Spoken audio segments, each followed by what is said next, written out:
Assalamualaikum warahmatullahi wabarakatuh. Firman Allah Subhanahu wa taala di dalam Quran surah An-Nisa ayat 11 terkait dengan waris.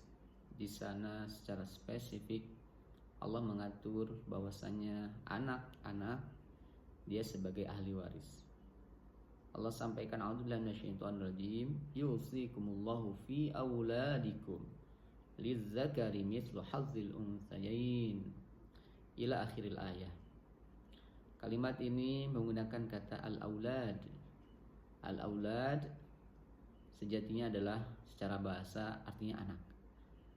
Namun ayat ini tidak menggunakan kata ibnun, sehingga ulama tafsir memastikan bahwasanya kata al-aulad, kenapa Allah Subhanahu wa taala menggunakan kata itu, tidak lain adalah mereka yang tergolong ahli waris adalah ahli waris anak yang berasal dari kedua orang tuanya secara langsung. Artinya anak biologisnya antara bapak dan ibunya. Apakah anak yang lainnya seperti anak angkat, kemudian anak sambung, apakah itu termasuk ahli waris? Berdasarkan penelusuran dari mufassir, bahwasanya berdasar ayat ini tidak mengcover bahwasanya anak-anak angkat itu termasuk ahli waris, itu tidak. Karena itu ahli waris adalah anak biologis, sedangkan anak angkat dia bukan ahli waris dari orang tua angkatnya. Kemudian juga anak sambung, sekiranya ada seseorang yang nikah dengan janda atau duda yang sebelumnya sudah memiliki anak maka anak-anak tersebut itu dikaitkan dengan orang tua biologisnya saja, tidak mendapatkan warisan dari orang tua sambungnya, karena dia bukan anak biologisnya. Kenapa? Karena al-aulad adalah anak yang dilahirkan secara biologis. Begitu. Kemudian selain itu pun ada lagi yang lain, barangkali kita mengenal, karena kalau kita lebarkan, ada anak atau saudara sepersusuan yang mana mereka juga adalah mahram, tidak boleh dinikahi. Apakah mereka juga sama mendapatkan warisan? Itu pun tidak.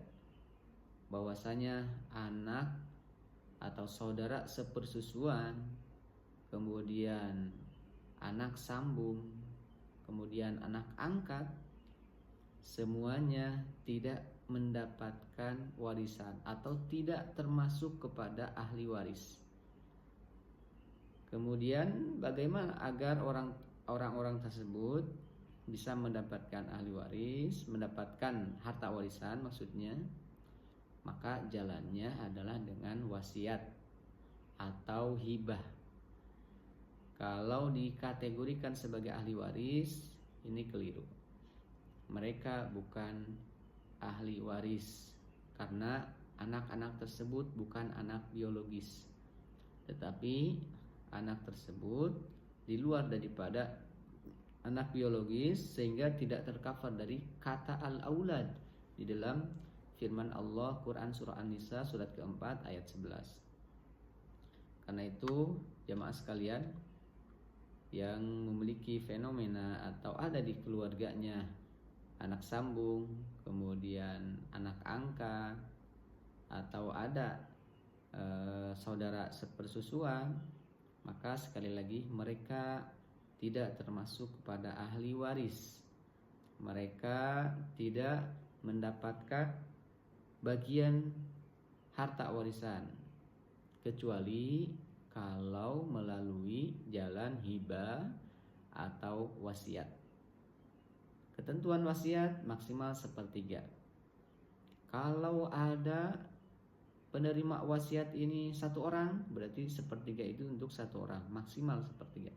Kalau kurang boleh nggak? Boleh. Seperempat, seperenam, boleh. Tapi kalau lebih dari sepertiga, misalnya 2/3, setengah, itu tidak boleh.